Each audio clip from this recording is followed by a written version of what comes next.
Welcome to another long interview here on Coffee Time with Peter Gomez. And featuring in today's long interview is the Honorable Alhaji Ousainou Darboe, Secretary General and leader of the United Democratic Party. We look forward to an engaging conversation. Alhaji Ousainou, thank you very much for welcoming us to your home for this conversation. You have just returned from a tour of the country. Tell us about your experience first. Well, thank you, Mr. Gomez, for hosting me again to Coffee Time. As you said, we just returned from a tour on Thursday. It was the most exciting tour. In fact, we have named it the Defection Tour. The Defection Tour? The Defection Tour. Okay. I'll ask about that later on. Just continue about the experience. And it was purposely to really go back to our people, touch base with them, see how effective our structures are working. Of course, in the run-up to the 2026 presidential elections, you have to be quite prepared on the ground. So we just went out to see how far or how much we are prepared and where there are lapses, what to do to remedy them in such situations. And of course, to again remind the Gambian people that the position we had adopted or we believed in since 1996, they are still relevant, and that we must do better this time so that we can rescue the Gambia, we can redeem the Gambia, put the Gambia on the right path. So how prepared did you find, some of the structures were, and where did you find lapses, if any? Well, certainly there were lapses, particularly in URR, and that is because their moral was dampened. Not that they had lost faith in their party, but then their moral had been dampened, and that their activities were not as frequent as you have in other parts of the country, in NBR, in LRR, and in parts of CRR South, and also in part of CRR North, because CRR South, district like the Nyaminas, and in CRR North, district like the Salums and Nyanija, the activities of UDP's activities were not very frequent as we expected it to be. So we realized that, and I think the tour has energized those people, boost up their morals, and in fact, they are also working hard. And in fact, CRR North, in areas of CRR North, there are a lot of defections, even in the salons. And that's why you're calling it a defection tour. Defection tour. Defection tour. And in URR in particular, where we know the president is from, and probably because of that, the NPP and its coalition partners are very strong. Is that what has weakened? Is it a question of, the ruling parties weakening the UDP in those areas? Well, it is because the ruling party really weakening people in the area. I mean, there has been this idea of we have come from the same region. So, support the president. President Jammeh came from West Coast region, and the people of West Coast region supported him 100%. Why shouldn't you support Adama Barrow, who comes from the Wapa River region? So those sentiments which I really do not think should be considerations. And of course, also there was this issue of we have built roads, we have built bridges, we have built bridges for you. Now, the roads in the CRR, in URR North, I think those were projects, because even since at that time, you used to hear Lamenkoto to Pasamas. These were, projects that were conceived well before we went into politics. And their actualization really started in Jammeh's time. This is the truth. And this is what people must be told. But then President Barrow takes it as his own, pretends as they conceptualized it, conceived it, and then executed it. I don't think there is anything wrong for President Barrow to say, look, these roads were conceived, yes, maybe funds were provided, but I pushed it, to finish. I could take credit for part of it, but you cannot take credit for all of it. And on the bridges and the roads, on the Basse-Fatoto Road, also played on the minds of the people. And I have, I tried as much as possible to be modest. I don't want to blow my own trumpet. I don't want to praise myself. But this time, I did tell the people of URR that, look, true, I had the opportunity of traveling to China at the invitation of my colleague, Foreign Minister Wang Yi. He invited me to China, which I'm very grateful to him. And indeed, on my visit, I went with a shopping list. And indeed told President Barrow that this is the shopping list that I'm going with, to ask the Chinese authorities to help us. Maybe the Chinese authorities can even take Gambia as a model for their developmental ideas. How they have fought poverty, how they have converted small fishing villages to now in huge industrial commercial sites. How that will be. Maybe can benefit from that. And road was one of the items on my shopping list. And I did mention to specific areas of the country, Kiang, that was virtually inaccessible because there were no roads. And I felt also sorry for Nyanija, because I discovered that during the campaign period that I went into the area with my friend Ahmad Ba, I discovered that Nyanija, you could only have access into the hinterland of Nyanija on Wednesdays. That is the Lumo days. So if you are lucky, on a Wednesday, you have a vehicle that can take you into Nyanija unless you own your own vehicle. Otherwise, it is every Wednesday that you go in and every Wednesday that you come out. And I was particularly struck by that. How can people in the Gambia live in such situation? I'm specifically mentioned those two places.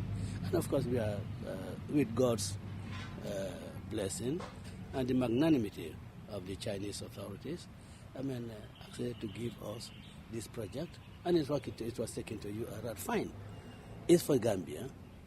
Yeah. And in fact, the Chinese authorities didn't say specifically that it has to be in this region or that region. And it was for the choice of the Gambian government. Yeah. And I did tell people that, look, really, President Barrow is just claiming that. But I worked it out. I brought it in. And but Chinese investment was only in the infrastructure in Basse, not necessarily in Kiang. Not necessarily in Kiang. Yeah.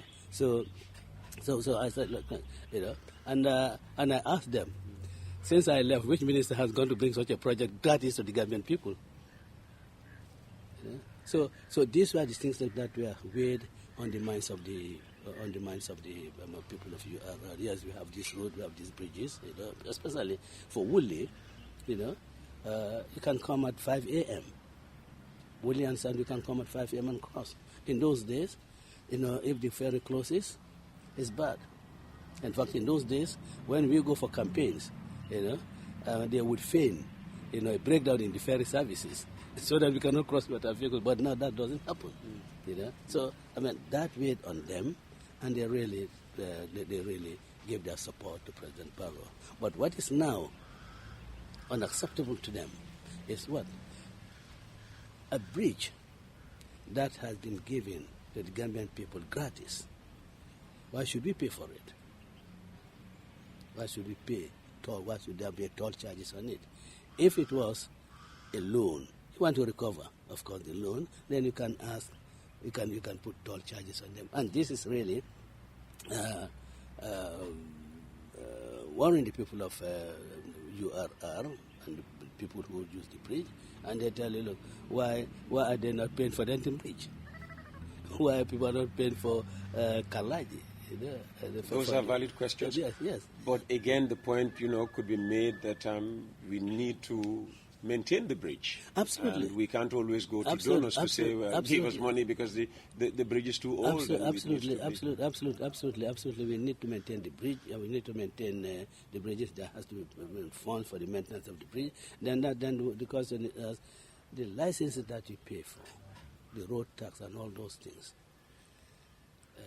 so the cost of maintenance should come from that. The money that we give to GRA. That's right. Should they really not be banked, to take care of the maintenance cost that may arise if you have to do one.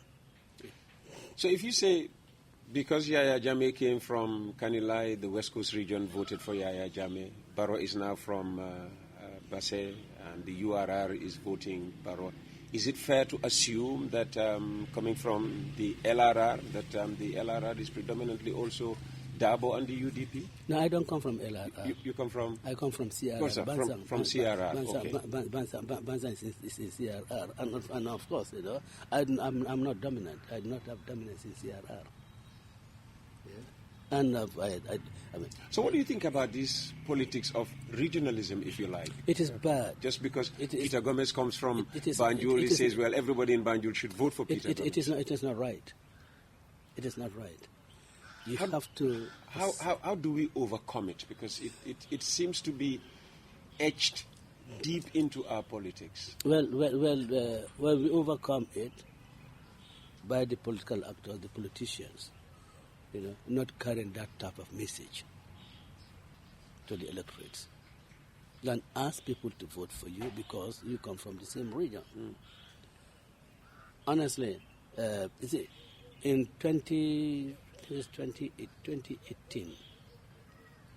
our first visit to the United Nations, at our Friday prayers in one of the mosques at the end, I was shocked. By what? Well, a statement by a friend, a colleague, a brother, when he told the congregation, and this was a congregation made of Sarahulis, and when told him that he should support, he is one of us. I was shocked by that. I don't think he should support anyone because he's one of you. I have had my own close relatives who have been supporting Jammeh, and I do not hold it against them because I believe that is, they believe in Jammeh's policies. I do not believe in my policies. And it didn't in any way interfere in our personal relationships, in our family relationships. It never caused any fractures in our family relationships. And I think it should be that way. People should be, people's decisions should be determined and controlled by the genuine, not false, by the genuine programs that the politicians bring to you, not sentimental things. Of course, people will have personal liking for you. Of course, when anybody has any personal liking for Barrow, why should anybody have anything against him for that?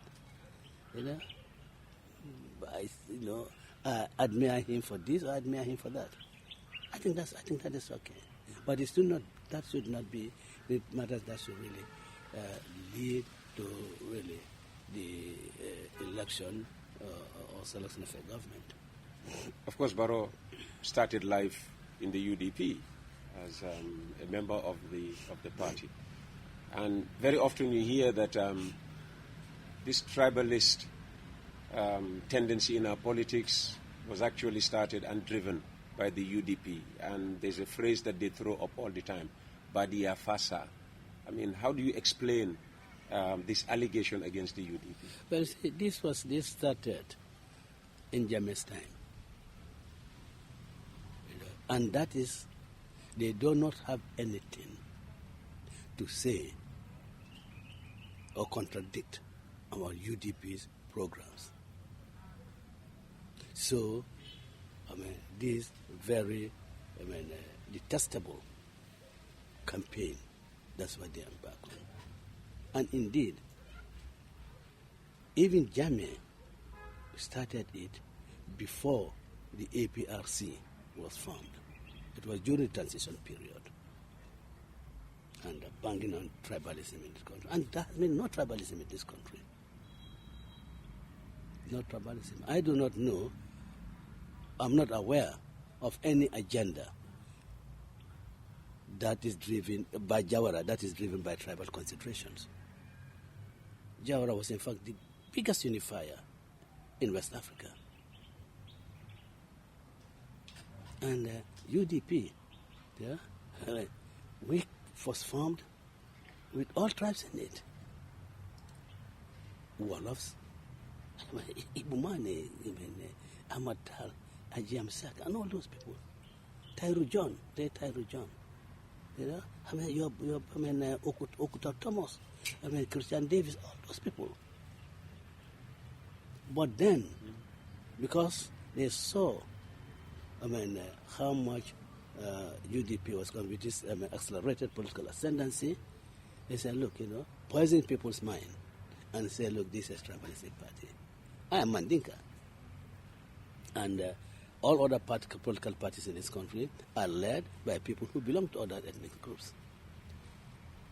But why do they want to describe us as Mandinka? Remember, NCP was also tagged as a tribal party. So this calculated, propaganda, which have absolutely no validity. I asked them, tell me the tribal agenda that UDP is driving. Tell me. We say this should stop. And we would say it should stop if a Mandinka was president. So Badia Fasa is not a UDP utterance? It's not a UDP utterance. It's their own utterance. On the contrary, if anything, what we have seen very glaring, people trying to thrive on tribalism, we've seen it more pronounced in Barrow's time. President Jammeh never called tribes. They would call communities, CRR. The Fulas, the Mwalofs, the Sarahule, all they will come. But he never singled out any single tribe.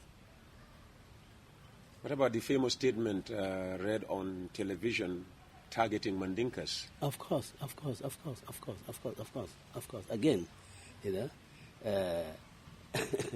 that for me, it had two intentions. There are two intentions. One is to spur the Mandinka ethnic groups into violence. Two was really to make other tribes treat the Mandinkas with contempt and believe that Mandinkas are bad people. And then, of course, doing that, if you achieve that, you're really making the country disunited, polarized. I know that Jammeh did that, and we condemned it. In fact, I think all political parties in the country condemned it. And I know that there are political party leaders then, who stood there and said, UDP is not a tribal party. UDP does not believe in tribalism. The personal life of Mr. Darboe shows that he does not believe in tribalism. He has children whose uncles are Woloffs. He has children whose uncles are Jolas. So he cannot really say that he's tribalistic. But maybe some of those political leaders have now turned in this in this time to really try to put a tribal tag on us, but they will fail. And I think people have begun to see the falsity in that narrative.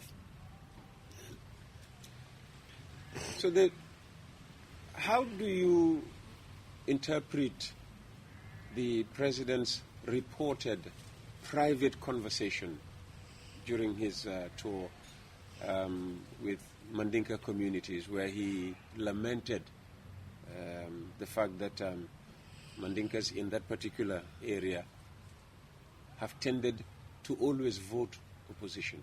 Some people have interpreted the remark as tribalist. Others have said it's just a conversation, a family conversation, a conversation within members of a family, where the way we talk in the family is different from the way we speak publicly. Well, see, I think the people who really want to give us that slant, that really to really defend the indefensible, it is most unacceptable for the president in any conversation to really make statements that tend to denigrate another entity group in the country. It should never have happened. It just shows his thinking. For him, if you do not vote for him, you are Mandinka. In 2016, yes, he had all his votes from that area. And that was because he was UDP. Or at least people said, look, here's an independent candidate, but then, with a UDP, with a UDP spirit. So they always considered him as UDP. So they voted him because he was UDP. In Gambia's time, those areas voted because they are always UDP. Now, if you belong to UDP and you now abandon UDP, they decide to vote in the way UDP votes. It's not because they are Mandinkas. And I think it is a most unfortunate statement coming from the head of state. And the thing is that, having that closed-door meeting with the president with these local people, people who really, even the presence of a regional administrator overawes them. So the president was, using the grandeur of his office to really intimidate those people. That is what he was doing. Intimidate them, accusing them of being tribalistic. Using the grandeur of his office. It was most unfortunate statement. I have always said that the president should be inspiring. Even when he cracks jokes, he should be inspiring. You shouldn't allow your aides to be coming and to try to explain, well, this is what he meant, this is what he meant. He really said what he meant. That you people are Mandinkas, you don't want to vote for me. You don't want me. But in 2016, he never said that about them.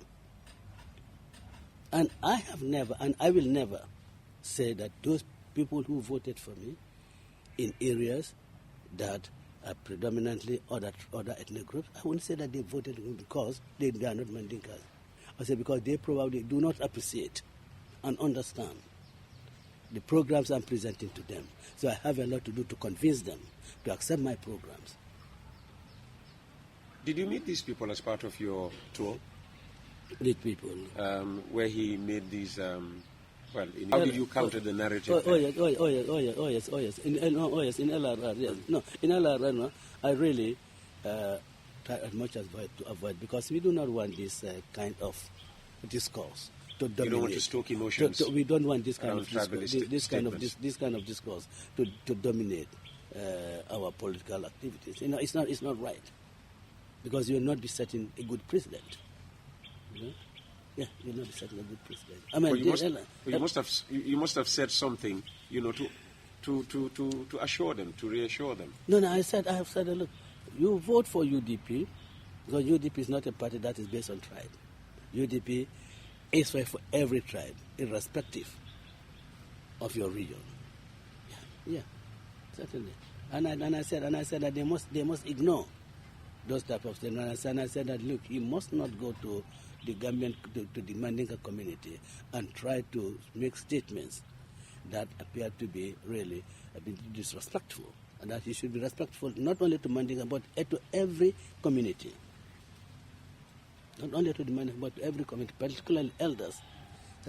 I said the Mandinka community, the Mandinka elders, and elders of other ethnic groups. You must be respectful to them. Yeah. You said moments ago that President Barrow abandoned the UDP. Was he not kicked out of the UDP? He wasn't kicked out. He abandoned UDP. Why did he abandon UDP? I mean, this is, after all, the party that made him. Absolutely. It was on the strength of this party that he became president. Absolutely. So why would he want to walk out? Absolutely. And I think the honest answer should be from him. We can only conjecture from events. He did say in Sukta that Fabaka Tombonjata and Sidinjai, in his... the Speaker and Deputy Speaker. That they would support him, but only if he parts company with Ousainou Darboe. And he said when he was told that, he was shocked, and really they put him in a state of confusion. How could he do that? But in the end, he did it. So it was not free. And he was also told that, look, if you do not assume leadership of the UDP, then that is a coup d'etat. I mean, some of his aides who spent some time in America, they do not understand American politics, but then they want to bring the status of American politics here. Say that, when you are president, you are leader of your party, that nobody should contest against you. Forgetting that Jimmy Carter, if they knew, Jimmy Carter, so really, I think the Democrats, within the Democratic Party, there were other contenders against Jimmy Carter, in fact, two other presidents. That the leadership of the party in the United States does not necessarily mean that you cannot have any contestants against you. But that's what they told him. And then he said that, look, anybody want to run against him, that is a coup d'etat. Oh. Now he did say, this is on record, that is a coup d'etat. But he was misled. So he wanted to be handed the leadership of the UDP on a silver platter. And he could have got it. He could have? He could have got it. How? If he did things in the right way. He could have got it. What would have been the right way to go about this? The right way to go about it, would have been really to stoop down and say, I belong to this party. Because I have always been saying that we need to give space to younger people in the party. If he had approached us and not tried to use his office, then he would have got it. And let me tell you, when I was appointed vice president, the first cabinet meeting, I was shocked. I won't name the particular minister. The minister said, well, Mr. Darboe, now that you have been appointed Attorney General, Vice President, I think now you should make a public declaration that you are endorsing President Barrow for next presidential elections. And I was sitting right across with Lamideba facing me. He just stared at me. And Amadou Sani looked over the shoulders of Ahmad Ba, gazing at me. Was it Ahmad Ba that made that statement? No, I wouldn't mention the minister. No, but I'll tell you. Ahmad Ba made the same, but I'll tell you. Yeah? Then a colleague who was sitting by me just got up and pressing me on my thigh. Please don't say anything. Please don't say anything. They feared you might have exploded. No, of course. Of course, but what I would have said, Ahmad Ba said it. What did he say? He said, look, this is not the place to discuss these type of issues. You discuss government matters here, not party matters. And I think that's right. So even for me, even if my appointment as vice president was not really out of genuine intentions, it was a way of trying to placate me to see, that you could say, like, look, be there. And really, you cannot really give me positions because you want leadership of the United Democratic Party. And in any case, leadership of the United Democratic Party is not is not a position that I own. The leader of the United Democratic Party is always elected at the Congress, and the presidential candidate is also elected by the people. Of course, my support for him would have been very crucial, and I would definitely have supported him. And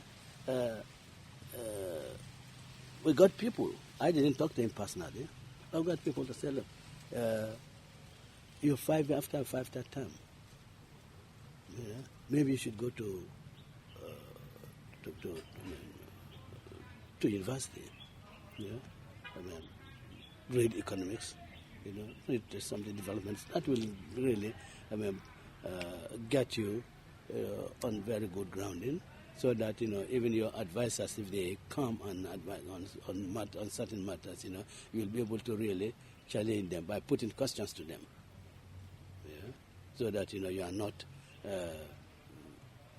only approving, and then the university course will take you 3-4 years. Then the next elections, which have been in 2026, you would come in, just as Navedi and Putin did. Well, to say honest, I've got 30% of the electorate behind me, so the 70% will just fight for the 70%. And it has worked out for him. Well, it has worked out for him, and it has worked out for him very good, and I appreciate that. But it has also worked out for me that I maintain my stand, my principle, that you do not induce me to taking decisions that I do not think are in the best interest of my party. Yes, but people have to stand or fall by principles. If you do not have principles, you will be carried away. And I cannot compromise them. And until this fallout over leadership of the UDP, a lot of people thought you were de facto leader of this country. That Adama Barrow was elected in 2016, yes. But Ousainou Darboe, after he came out of prison, pardoned by Adama Barrow, literally ran this country. You could do anything and everything you wanted with government. And some say you did. That's absolutely false. And I say it here again. Except at cabinet, where I participate in discussions and make my views known. I have never had any discussions with Barrow. I've never put anything to Barrow that is fundamental in the run of this country. I've never happened. In fact, as foreign minister, I was most of the time out of the country. I was most of the time out of the country. Of course, trying to launder Gambia, because our gentleman who was in charge, had really created a very, very bad impression of the Gambia. Has dirtied us. So we have to launder the Gambia. And I hope I did what I wanted to do. Or maybe I didn't do all, but I hope I did a little bit of what I wanted to do. Of course, as vice president, if you see the constitutional arrangement, vice president is very much ceremonial.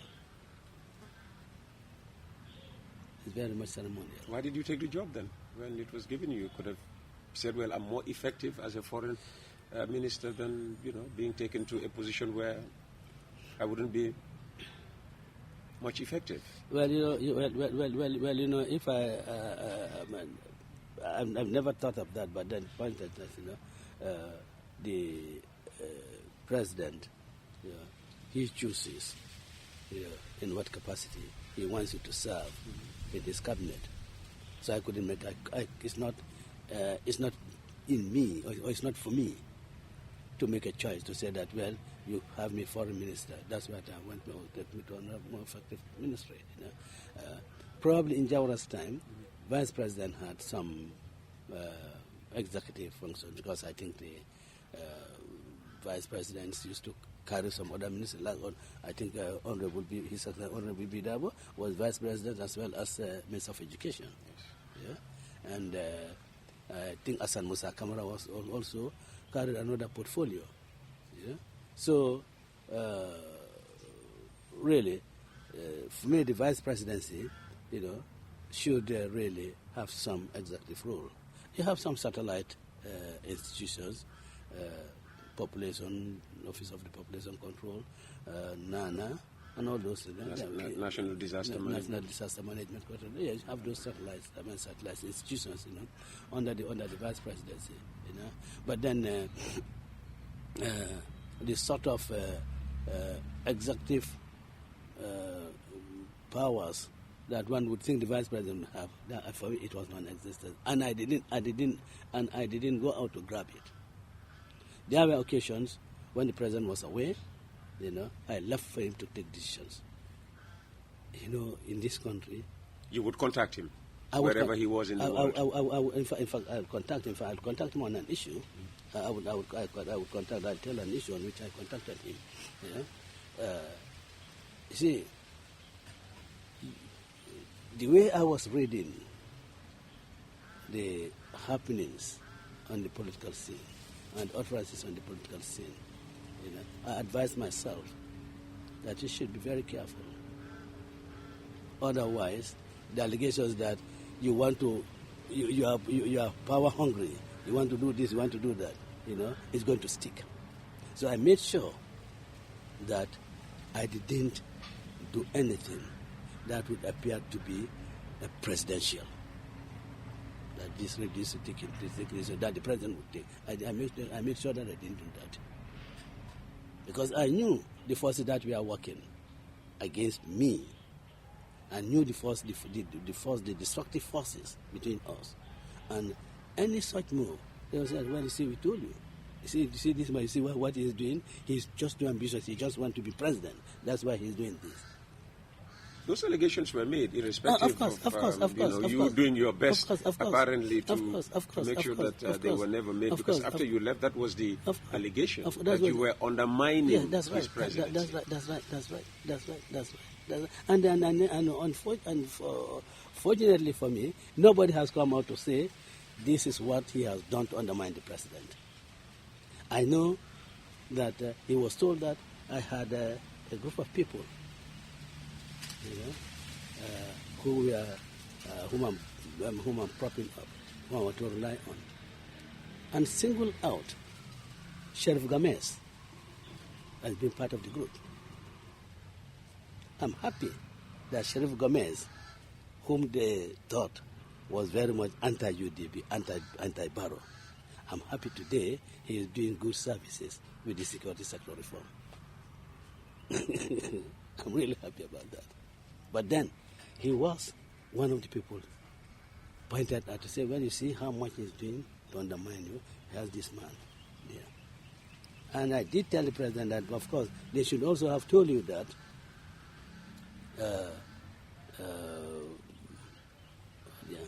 this gentleman with the supersonic, that he was also there. He was a classmate, Barrow's classmate, a good friend of Barrow. Yeah, I said that they should also have told that he was there. But I said, look, we want to utilize every talent in this country, and this way we can go forward. We should really forget, these differences of that politics, we can't, the active politicians, yes, but those people who were really doing service in other sectors, you cannot really sideline them when they have something to offer. You have to rein in all the talents and make the best use of them. That's what you have to, what you have to do. And this issue of me running the government, you see, the only, and I think that was even accidental, the only issue which I think is important that the president told me that it was a decision he had already taken, but he was informed me, was the removal of the Secretary General, Mr. Drame. Oh, Habib. I think it was on a Friday. I went to his office and on a matter of dealing, I think, with the sector reform, and I left. After I left, then he sent the orderly to come and ask me to go back. I went back and said, well, VP, the Secretary General, I think I should tell you that the Secretary General, I'm relieving him of his position. You know, he says his letter is to be delivered to him by the, I don't know, I think the Chief of Protocol. So I said, but President, Your Excellency, tomorrow you're supposed to be traveling to China with the FOCAC, the head of your technical team, head of the civil service. If you remove him today and you go to China on the FOCAC, how do you expect that to function effectively? Who is going to lead the technical discussions? Who is going to lead the technical discussions? I think if you want to remove him, please, you can do so. But then, wait until you come back from China, and then you can do that. So I was not consulted before the decision was taken, but when the decision was taken, informed, and this is what I told him. And then he called him Mr. Sise, the chief of protocol, Alaji, and so told Alaji, well, this is a public, and Alaji is hearing me, you know, the president is also, if he's honest, you know, and said, chief of protocol, this is what vice president thinks, and I said, yes, I think he's right. So Habib survived that day. Well, yes, until they return from China. So just to say that I have never been consulted on any major decision. Did he know going with you to China that his head was on the chopping block? Well, I don't know whether he knew. But Gambia being what it is, maybe he knew, or he must have suspected. Maybe he knew, he must have suspected. You know. Apart from that, when I was in the foreign ministry, you know, I would things that I would tell him that we should do this. He says, well, I will consult with my technical advisors. And then one of us said, Your Excellency, your principal advisors in this government are your ministers. I said, in Minister of Agriculture, OJ is your principal advisor. You cannot rely on anybody. It's OJ that you have to rely on. And in all other ministries, your ministers are your principal advisors. Of course, the technical team that was talking are the people who are really, dragging me away from UDP. Yeah, and of course they succeeded in dragging me away from UDP. But just to say that it is false. I have never been consulted on any major decision taken by Barrow whilst I was in government. The only decisions that I took part in were decisions that were taken at cabinet level. Do you think you would have been most effective as Attorney General and Minister of Justice? Because the rumor one heard after you were pushed out of government was that you were first offered, that Barrow initially wanted you to be his Attorney General and Minister of Justice because of your legal background, but you chose to become Foreign Minister. And the reason, again, based on allegations, is that you wanted to go out and connect with the diaspora and strengthen the UDP. That is, again, is false. Again, that is false. Yeah. Barrow, the offer he made, his vice president, That was the initial offer? Yes, that was the initial offer, vice president. You could have been his vice president Yes, vice president. That was the offer he made. And I said, Your Excellency, thank you, but I am not qualified. His face dropped. Honestly, his face dropped. What made you think you were not qualified? Because the qualifications for presidency is the same as vice president. On what? On what? 65, Academic? No, 65 age. On the basis of age? On the basis of age. I said I'm not qualified. Because what disqualifies me as a presidential candidate is what disqualifies me as a vice president. Honestly, his face dropped. And he said, I really wanted you to be there so that you would be going to the meetings. He said, in fact, he said, I don't like traveling. He said, I don't like traveling. So you'll be doing this. Where I should be, you go to represent me there. I said, but unfortunately, I cannot. And then he had told me, that he had, in fact, when we were having discussions, but Tembedu was somewhere, and he said that Ba was helping a lot around, so he decided to make him Attorney General. I said, that's very good. You did not choose Ba? No. Ba was the president's idea? In fact, to be quite honest, Peter, I did suggest some names to the president for ministerial appointment, but none of them were appointed. The current Minister for Civil Service Affairs was one of the persons. Mr. Babukar Mbaibo? Yes, because I thought I looked at his track record. I was in opposition, but we look at this from that distance. We see these people, we see their performance, we see their attitude to work.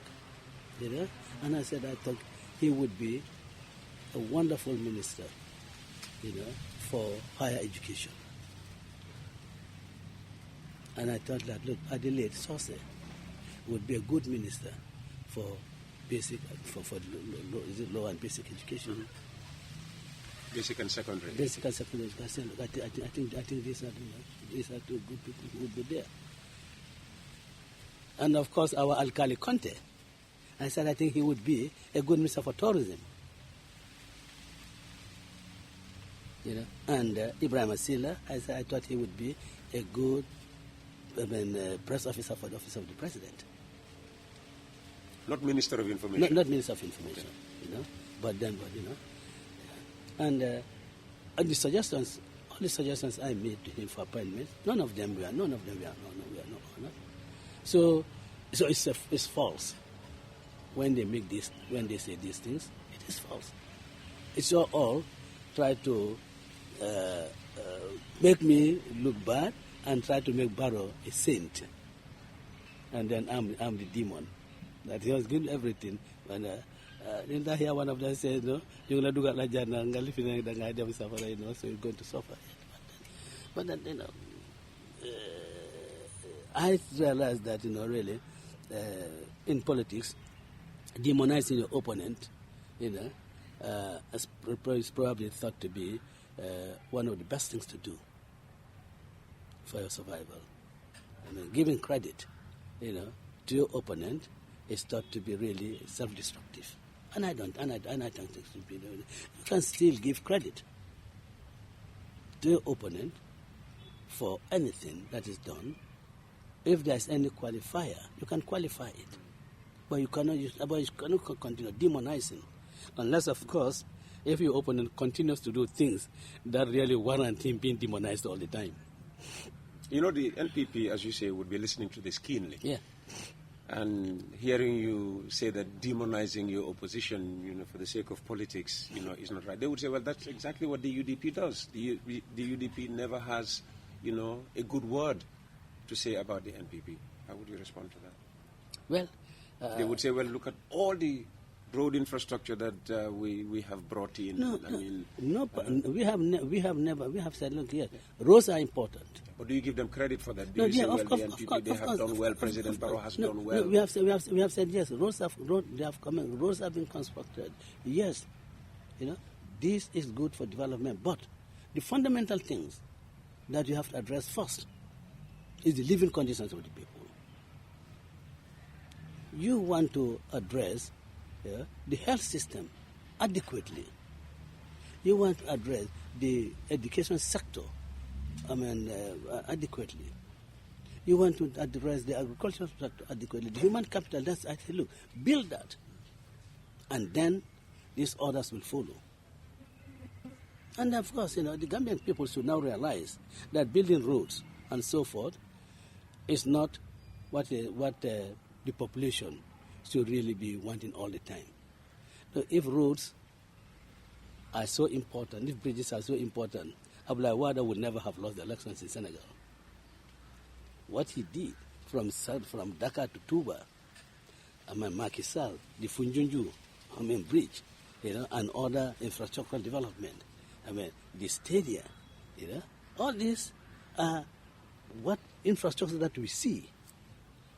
No, but they are not what really provides for the Senegalese people. And also saying that, no, yes, these roads are good, but they are not what the Gambian people want. They are crying. If you look through some of the video footages in my tour, a young girl crying, said that they're hungry. A college student coming to say, look, we can't go to our classes regularly because the cost of transportation is prohibitive. $30 is not sufficient. A young woman tells me that I've left school for more than 2 years. I cannot pick up a job.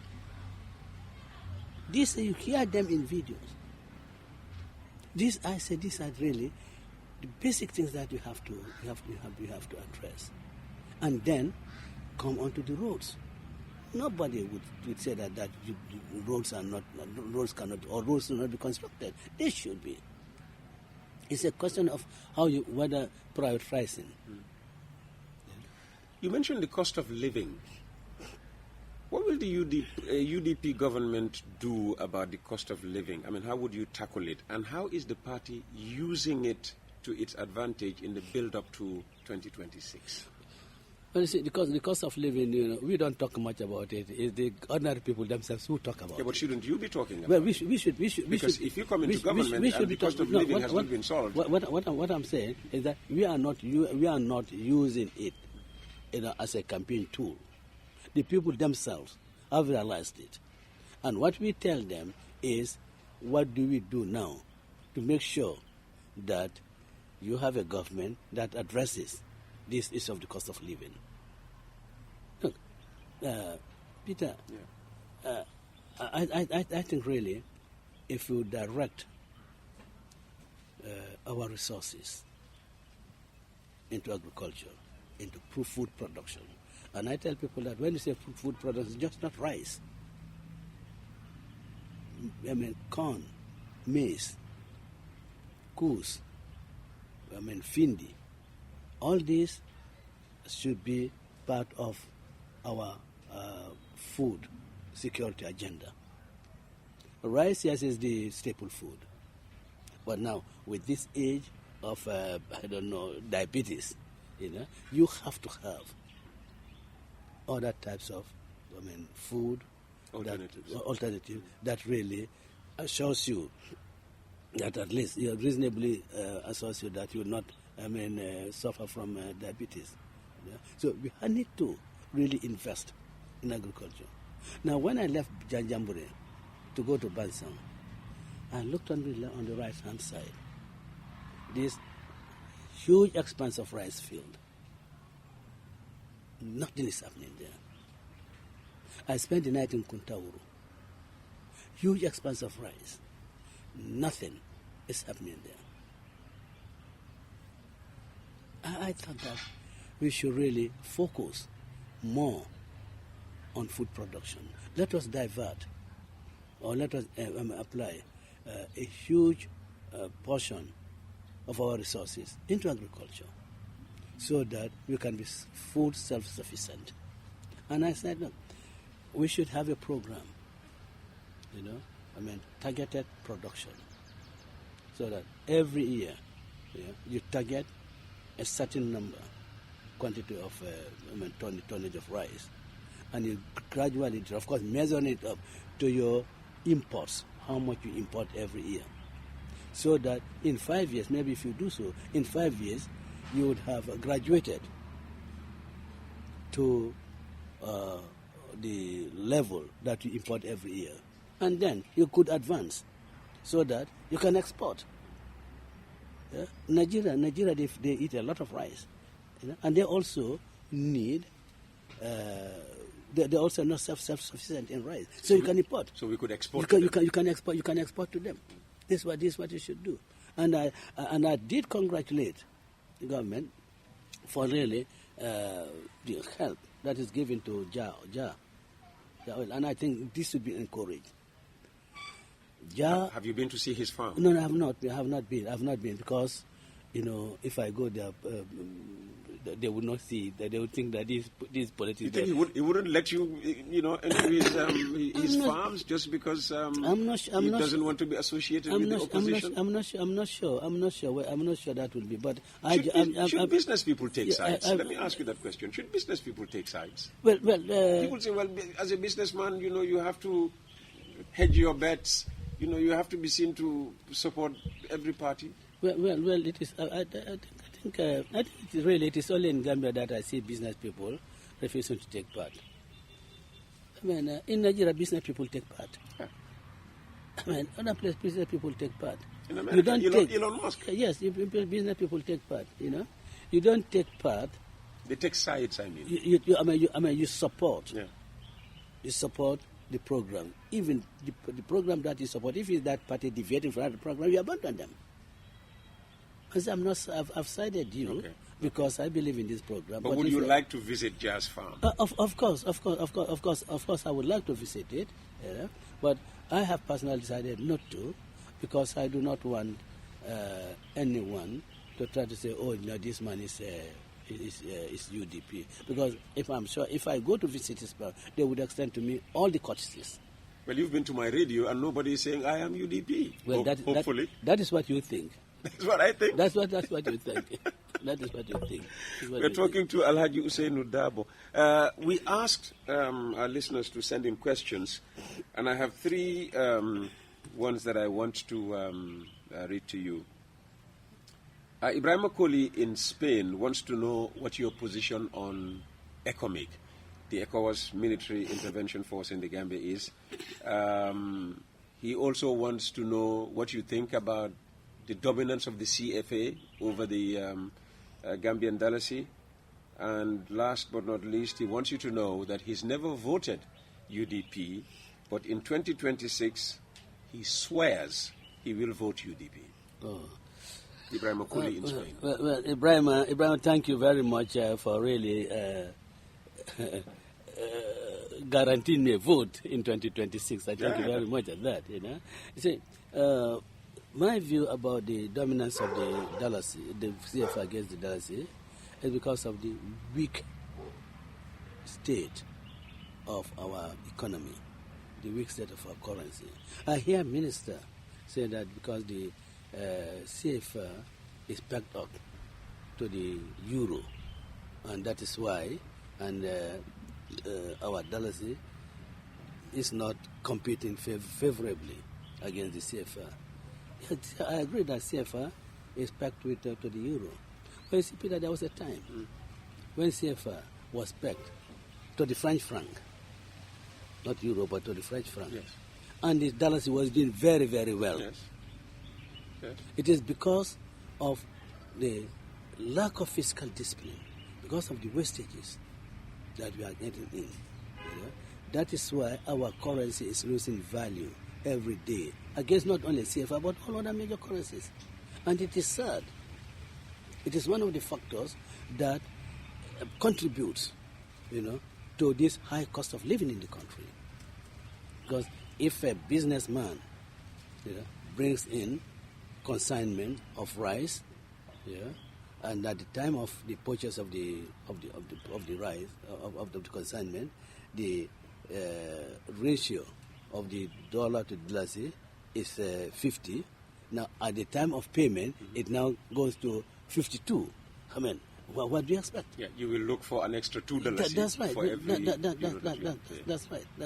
So I mean, we have to do what really it takes to really save the Dalasi. And we cannot really be putting blame on the strength of other currencies, and ignoring our own way of handling the affairs in the country. It's our handling affairs of the country has contributed to this. Probably, I believe in 1994, the dollar would have been a convertible currency if the coup hadn't taken place. Ah. Absolutely. If the coup had not taken place, the dollar would have been convertible currency. Yeah? In fact, I know that before 1994, you can go with dollars to Nigeria and change it to naira. Oh yes, to naira. So I think the honorable minister really and the central bank, I think they must do more. These very highfalutin statements, it's not what is really going to provide the panacea. We'll talk more on the economy as we continue this conversation. What's your position on ECOMIC? Ibrahima wants to know. Well, yeah. Well, ECOMIC, I think ECOMIC came in initially to protect the family. Initially, to protect the family. That is why you don't find them in any other place. When you say family, what do you that's mean? the president. The president and the first family. That's why you don't find them anywhere other than at the State House. So, and the reason for it is that at that time in 1994, it was believed that there were a lot of rogue elements in the Gambian National Army, and particularly and more so in the Presidential Guard. So really, you want to protect the president. You don't want to, and his family, you don't want to put them in a situation where those who owe loyalty, still owe loyalty to the former president, are in control of the institution. So you have to be careful. You cannot compromise that. But 8 years down the line, should that sphere still continue to exist? I believe that ECOMIC, it's time for ECOMIC really. It's time for them to leave. Otherwise, the Gambia government will not go seriously. Will not handle seriously. The security sector reform. Because if they handle this security sector reform by now, there should be no need for the ECOMIC to be here. By now, we will certainly have at least a presidential guard that is very Republican, that do not think that Adama Barrow is that or this particular is that. They would just do their work, as expected of them. In the 26 months you were in government, was the future of ECOMIC ever discussed in cabinet? No, because that was really the time when this security sector reform was being embarked upon. So it was certainly not. I don't think it would have been appropriate really to discuss whether this would be here or not. But then the concentration on the security sector reform should really have been pursued, with all seriousness. Mm-hmm.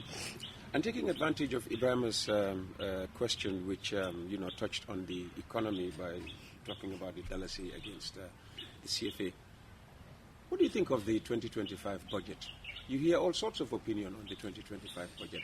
What is Alhaji Ousainou Darboe's position on the 2025 budget as leader of the biggest opposition party in the country? Some of your people would say the biggest party, generally speaking, in this country. Well, again, I think there has been, in the allocations, I think there has been some misplaced priorities. For instance? Agriculture. I would rather have billions in agriculture than in the presidency, or even in my former ministry.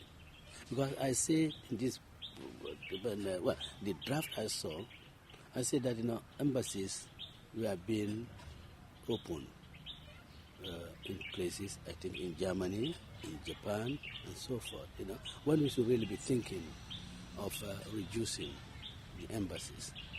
And of course, Peter, I also think that there is something I'd never thought of, but I've seen it happen with the Swedish government. You know, instead of having a resident ambassador in a country, you'd have an ambassador designated for Gambia, but then in the Ministry of Foreign Affairs, and he or she would come on a visit maybe twice in the year, or at the most, you know, every 3 months. You can have embassy in Germany, or say you have diplomatic, but let the ambassador be resident in the Gambia here, then be part of the foreign service cadre, and he could go to Germany. Yeah. Maybe if the president is going on a state visit to Germany, he could go there. Or there are issues that have to be discussed with the German government that is peculiar to the Gambia and Germany, and he has to be there. Then he could go there. But issues that, you know, it's really affect the whole of Europe. Our ambassador in Brussels should really be able to handle that.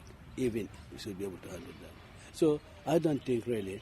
So no need having an ambassador in Switzerland, an ambassador in France, a high commissioner in the UK. In the UK and then Brussels.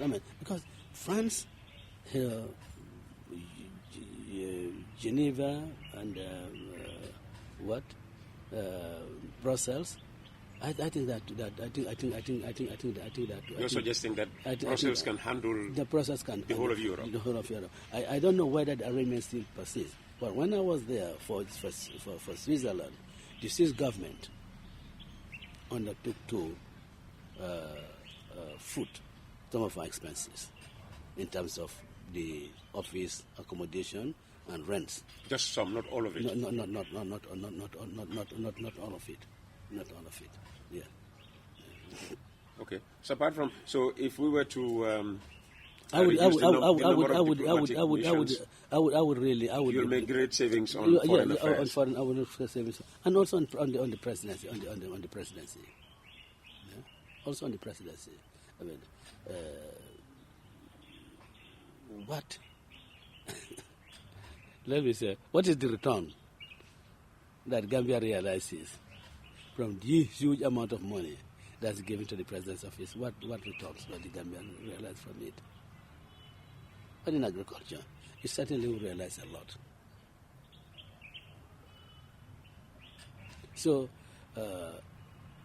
for me, it becomes lip service that you really give priority to agriculture. You really want to address the economic problems of this country. After our Gambia's roots, the root of its economy is in agriculture.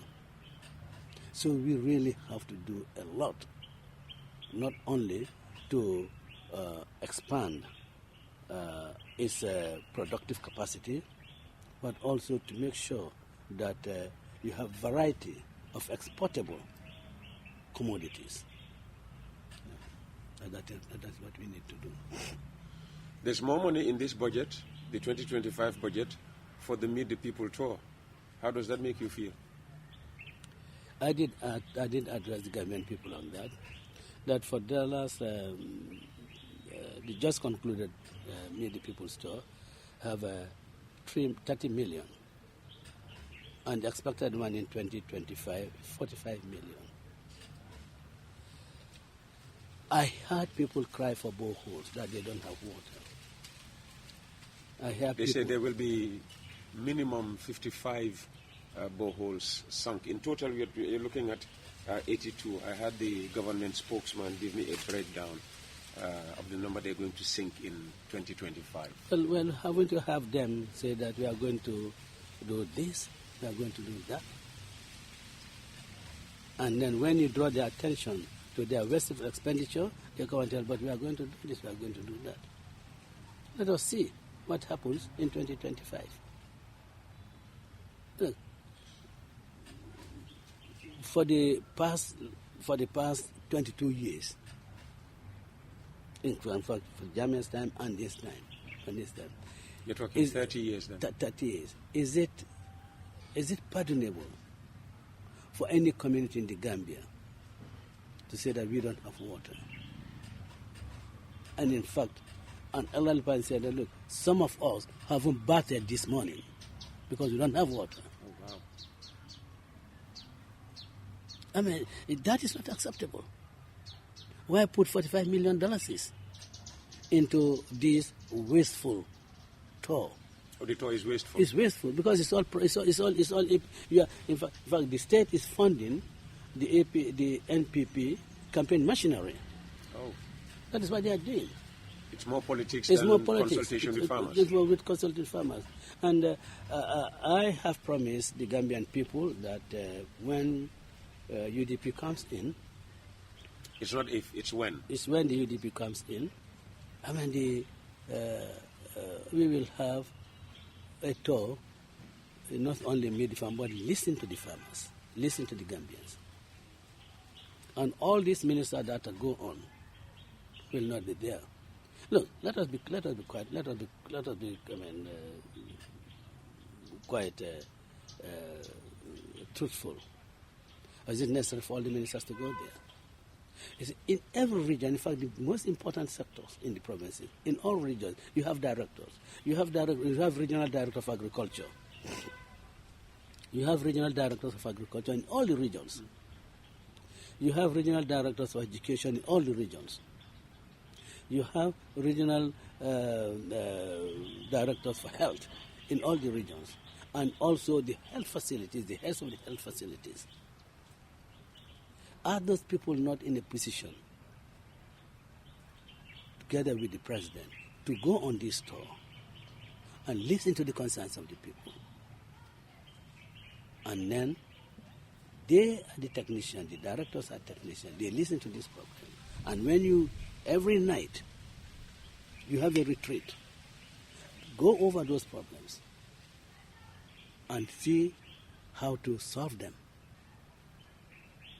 Why don't you have what you used to have? PWDs in the regions. You have every district. You have a district engineer, civil engineer. So that, the roads, they will take care of roads, road maintenance, and all those things. So you would redesign the Meet absolutely, the People tour. Absolutely, you would rename it what? Meet the... Listen to the people. Listen to the people. Listen to the people. It's more effective and will cost much less. It will cost much less. You don't have to take... Why do you have to take these companies with you? Why do you have to take these youth leaders? What value are they adding? And what you hear, all the deliberations, Ousainou Darboe this, Talibem to that. Ousainou Darboe this, Talibem. Is Ousainou Darboe the national agenda? Is Ousainou Darboe the national problem? Well, it's the biggest opposition party in the country. Well, anyway. Let me take another question for you. Why does the UDP always take the government to court but ends up losing its cases? For example, the government advisors case, Darboe and co-convicts, which was tried both locally and internationally at ECOWAS. The person who sent this, unfortunately, didn't sign off like Ibrahim pulling it. Well, I don't know about the Darboe and co-convicts, which was taken locally and internationally. I don't know what he meant by that. Okay. But you see, Peter, me as a lawyer, I believe that our constitution is a skeleton. You have to put flesh on it. See? So let me just be clear. When you say our constitution, you're talking about the 1997 the 1997 Okay. constitution. The 1997 constitution. You have to put flesh on it. Yeah? Now, the case of the advisors, it was an issue of public officer and person holding an office in the public service. For anybody, there is no distinction between this. And it certainly continued, to really disturbed me. And I definitely want to have a clarification on it. And the approach of the court on it was that you approach this with a purposive interpretation so that you discover the mischief, and then pro bono publico, you decide. Now, pro bono publico, of course, is for the benefit of the country, for the benefit of the public. Is it in the spirit of the Constitution that a president appoints a party worker, gives him a name, and then the state pays him, and he spends all his time doing party work? The advisor on political affairs, Humbala, he does not do anything. All his own party work. Is that the spirit of the Constitution? And certainly, is that the spirit that the Section 80 really wants? That you can appoint anybody and then let him do political work, party work, and the state to be responsible for it. He uses the state resources, vehicles, and petrol to go and do purely party work. I mean, certainly that is not in the interest of the public. That is not pro bono publico. And of course, what was there any mischief that Section 80 wanted to rectify? There was no mischief. The whole issue is you want to keep public officers. You want to keep them out of politics. You want to ensure their political neutrality. The advisor's case, I read there that the president, under the executive powers, to help, get people appointed to promote the policies. Tell me, what policies would the better advisor on youth affairs, Ousainou, what can he contribute to the policies of this country? Maybe one person, because of his qualifications. Kamara. He said Suleiman, he said his qualifications, So maybe he can contribute to policies of government on cybersecurity.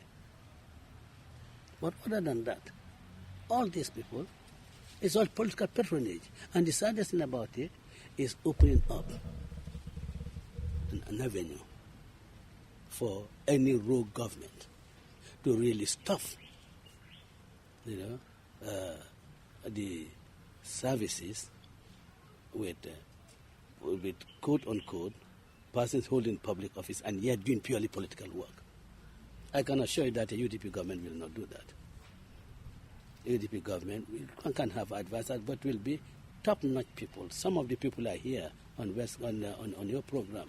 I think those are people whose talents, whose knowledge should be harnessed for the good of this country. People like Larry Cisse, people like Lamin Mane. People like Lamin, and people like my landed friend, Bax. Their knowledge. Abdoulaye Touré. Yes, their knowledge, their expertise. And there are tons of them who can really serve in an advisory role appointed under Section 80 for the good of the country. But not people really doing purely party work. And of course, with the ambassadors, I find that even more astonishing. Anybody to say that 1996 to 2016 that APRC was ruling this country, you need to lead evidence. The Chief Justice is the leading authority, at least on evidence. He has written a book on it, and practice not rely on that. Facts that are notorious. Even my grandson knows these facts. Do you have to lead evidence about that? You have the people themselves acknowledging that, yes, following my appointments, I resigned from my party admitting that, yes, I entered into an alliance with ANP, with other parties and individuals. So we know individuals who really supported Barrow in his 2021 election. We know individuals, but then these are parties, and what will you resign from? You can only resign from a party. So you cannot deny the existence of the party. I don't think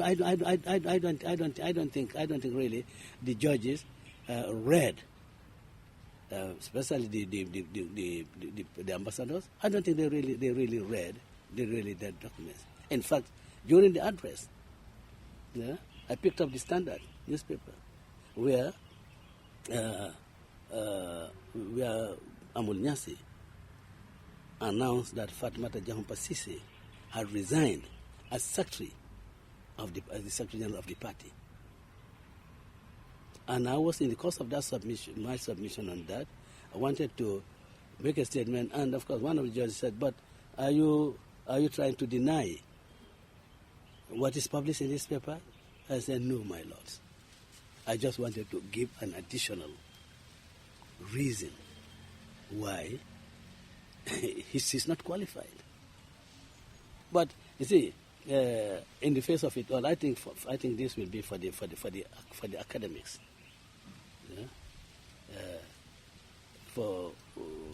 Again, maybe that's not novelty, but for challenges to the constitutionality of actions, to give an order of a non-suit, I have not come across it. It's you are either successful, you either succeed or you fail.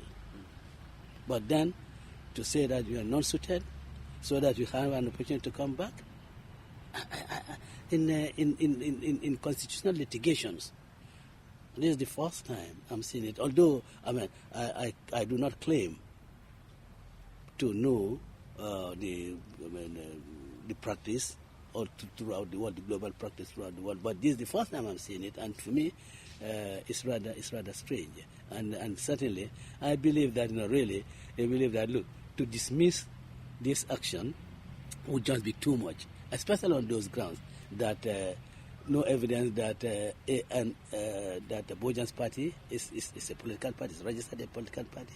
To say that a leader is not an office, it's a role. Nobody resigns from a role. You stop performing roles, but you don't resign from roles. You resign from offices. And indeed, the Chief Justice agrees with the reasoning of Justice Njai in the ambassador's case, but then when it came to the office, to the advisor's case, Chief Justice accepted that Henry Gomez is a leader and he's holding an office. But you disagree. In the ambassador's case, that leader is just a role. That's what you agree with. But in your own lead judgment, you did say something different. And Justice Njai says that no, roles are for performing roles. As far as the Tijan, Mr. Boja, they were just leaders. They are performing roles. They are roles. But you agree that in the case of Henry Gomez, his position of leader is an office. For me, it's contradiction. I don't know how my lords, when they look at their judgments again, how they will reconcile. Their positions in the two cases. Very quickly, you touched on the issue of constitution. What do you think of the proposed constitution? Well, for me, there are two proposed constitutions. I don't know which one you mean. No, well, legally, there's only one.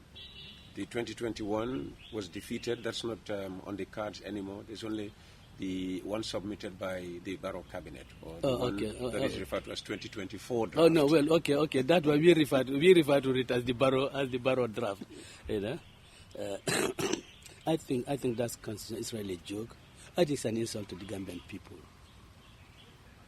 for President Barrow and his cabinet to want to give the Gambian people that type of constitution. Just the thought of it is an insult.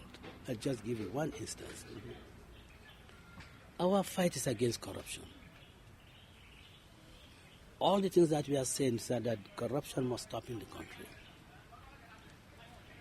Now, you have a clause in that constitution that says that on your assumption of office, you must declare all your assets. Very good. But then, on your exit from office, you don't have to declare assets. And it is during the period that you are in office that you have the opportunity to do what people say shouldn't do. They have been protected from that. I mean, I think that's an insult to the Gambian people, just to think of that. And I don't accept this argument that okay, let it go, and then you can work it at the committee stages and so forth. For you, there should be no compromise. Bring the 2020 and work it at the committee stages. Bring that one and work it at the committee stages. Do all your negotiations on that at the committee stages. That is the constitution that the Gambian people say that what they want. So you don't go there, sit in cabinet, and be thinking ways of self-perpetuation, and you expect the Gambian people to accept that. Peter, I have said it, and I'm saying it, and without apology, that we are going to vote against the 2024 Barrow draft. No, I have said it in public. I have said it to the to goodwill ambassadors. I have said it to them. Peter, from 1996, UDP has been looking for good constitution, for electoral reforms. We have gone to jail from it. Some of our members have died from it. Some of people have been forced to go into exile for it. But it's not any constitution that we want. It is a constitution that is befitting the Gambian people. And in 2020 draft is one that is acceptable to all Gambians. So if Barrow and his people think that they want to have something, let's bring the 2020 constitution, whatever they want, see how they can put in that. And that would have been the most acceptable thing. But because they don't want to have a constitution, and because they also, and not because Barrow is making on his promise that whatever he has, that UDP says that this is what the government should do, they will not do it. Yes. So because they have heard me saying that if they bring another constitution other than the 20, we will reject it. They say, okay, let us bring it so that they can reject it. And they think that by doing so, they can make us blamable, culpable. No. We are on firmer terra. Solid ground. Solid ground to defend our position. And we say this without apology to anybody. I appreciate the efforts that all the stakeholders are doing. I appreciate the efforts of the National Human Rights Commission. I think what their conclusion should be, Barrow, bring the 2020 draft and let the work be done on that. Not that take the 2024 draft and let people work on that. I'm going to end with a question from Bamba Ba. Has the UDP increased its support base since 1996? And can you give proof? Well, we have certainly increased our support base, and this has been reflected. And Bamba, maybe if you go to Kamaraba, you will see. Where's Kamaraba? Kamaraba official. Okay. Kamaraba is online. Okay. If you go there, the defections that took place in this store is a testimony of our increase in membership. From Balangat Kirindir to Kiantanklar to the Fonyis. Look at them. You will see that our membership has increased. In Bonto, the number of people that have come out to pledge their support with the Democratic Party, defecting from NPP, more than 30 people. And each of those people have a little following. So you can even multiply 30 by 3, and that will give you 90. And it's been like that, all throughout the country. Yeah? So if you want proof, please visit Kamaba official and see the number of defections. In fact, there was a place in Upper River region, Nyankui, that the hometown of the City National Assembly member, about 19 people from defected to UDP. And it's an increase. And there are a lot of silent people who are silent, who have pledged their support to UDP. But they cannot come out, they are silent. So, Bamba, I think UDP, as they say, we are there. But there was an issue, and I said I was going to address it. That sure. When he said that whether I do contact the president, when he's abroad. I said in 2018, yes, 2018, just before the schools were opened, there was this issue with Teachers for a Change. I think they have, can see the narratives that they're giving. Yes. Now, there are conditions, and Honorable His Excellency, the Vice President, is listening. He was permanent secretary then. So Mohammed B.S. Jallo. So Peter, you see, whatever I say, I say I don't want to make Lamin Mane feel bad, but St. Augustinians, whatever they say. Exactly. Lamin, are you listening? Are you watching? Now, they had conditions laid, and some of these conditions were fulfilled. And the other condition was to be fulfilled in October. And these teachers said they were not going to work unless the condition in October was fulfilled. I think I can't remember. I think Madam Correa was one of the senior officers, in the union, who was with them. Yes, she was. Yes, and this is Emily. Yeah, that's right. Correa that's Gomez. Right. Yeah, that's right. And we try to put sense into them that look, you cannot do this.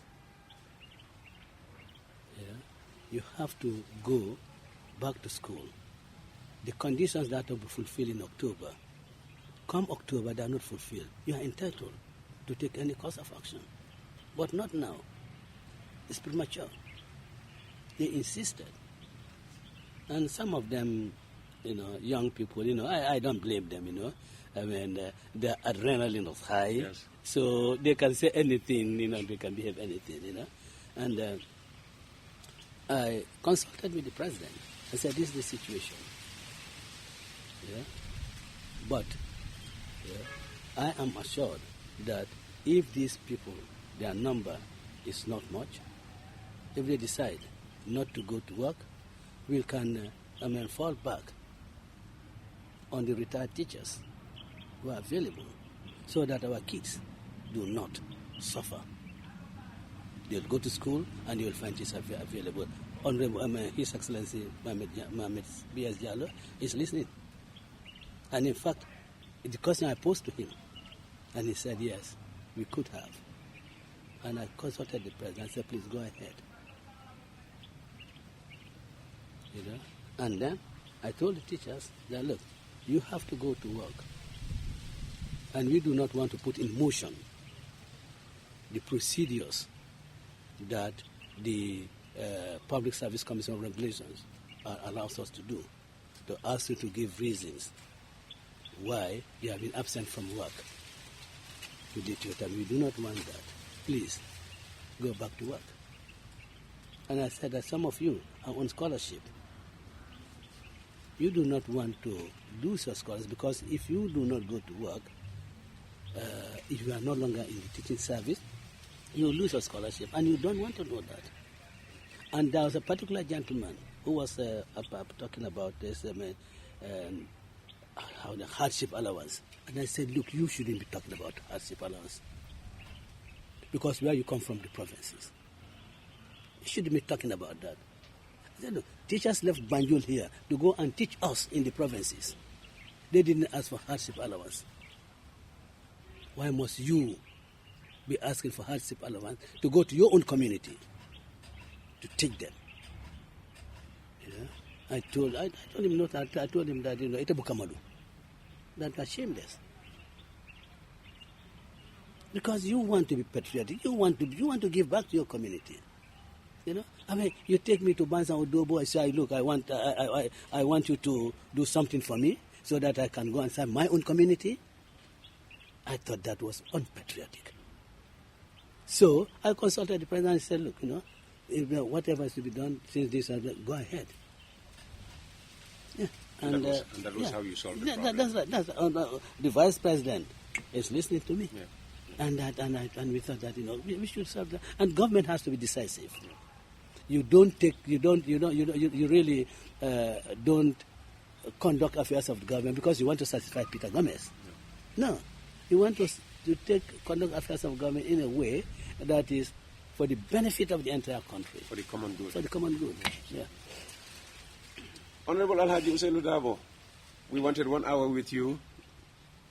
My cameraman signaling that we've done over an hour and a half. Thank you. And we have to bring this conversation to a conclusion. There's a lot more that we could talk about. Unfortunately, it can't all fit in one sit-down session. How would you like to conclude this conversation, especially given that we are going into the holiday season? In fact, Peter, I wish every Gambian a Merry Christmas and a Happy New Year in advance. We hope that as we approach these Christmas festivities, we'll be guided by the teachings of the Messiah, that we treat each other as neighbors, that we should be kind to each other, we should be charitable to each other, and that above all, we should put humanity above each and every one of us. And he came in Christmas time to redeem us. And of course, in a few months, maybe at Easter time, he would also demonstrate to the entire world that one person sacrifice for the entire globe is worth it. That's why he was crucified. So I want us all Gambians to have that spirit, that we are one nation, brothers, and that notwithstanding our political differences, we should be able really to see ourselves as Gambians, and that the Spirit of Christ, His teachings, should really guide us, and we all should be in the merry-making mood because of the advent of the Savior. Fantastic.